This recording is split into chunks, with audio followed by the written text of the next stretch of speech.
Hello guys! Ngayon, itutour namin kayo sa Kota Beach Resort dito sa Bantayan Island. Yung nakikita nyo ngayon ay yung harapan ng resort. So, beachfront property siya and maganda yung beach sa harap. Maganda yung sunset. Eto, sunset yan.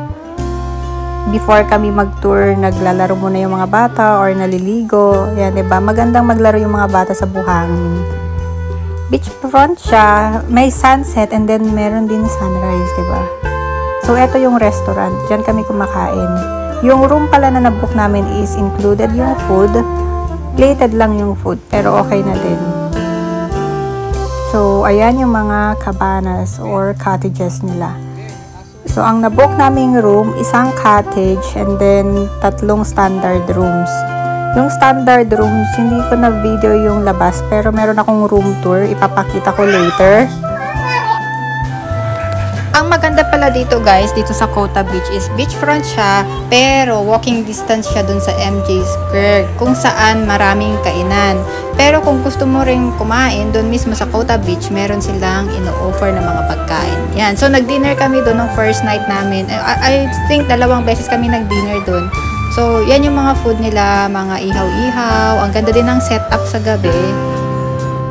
Whether date night or family bonding, nakaka-relax yung ambience sa gabi. And nag-celebrate din kami ng birthday ng 2 pamangkin ko dito and nagpalagay kami sa ref ng cake. Inalaw naman nila. And dito yung sa restaurant tong banda, sa part na to.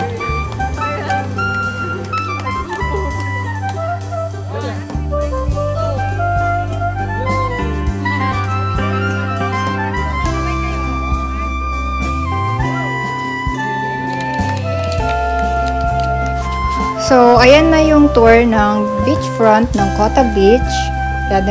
Maganda dyan sa labas. And kung makikita nyo yung mga lights dyan sa mga coconut trees, dyan siniset up yung dinner sa gabi. So, diba, date night or family bonding, maganda siya. Ngayon, punta naman tayo sa room tour ng cottage second row. Ito yung cottage namin. Nasa second row siya. So, yan. Ito yung pinaka-balcony niya. Pa-L. Meron sa harap. Then, meron din sa side. So, maluwag. Pero hindi namin masyadong nagamit na yung sa side. And, eto na yung pinaka-room. Pag enter mo, meron dyan cabinet and then yung mirror. Spacious naman yung cabinet. Nagkasya yung mga gamit natin. So, meron ding sofa. Pwedeng matulog dyan or mag-relax lang. Yung pinaka-bed is double-sized bed or queen size yata. Queen size bed.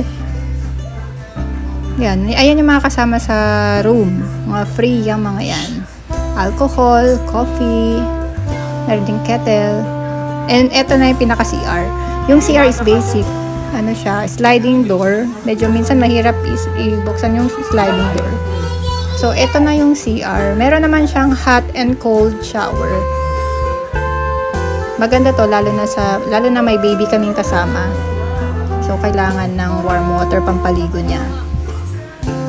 And sa harap pala, naglagay kami ng hammock. Dala namin yung hammock. Then, sinabit lang namin dyan para mag-relax after or before mag-tour. O, diba?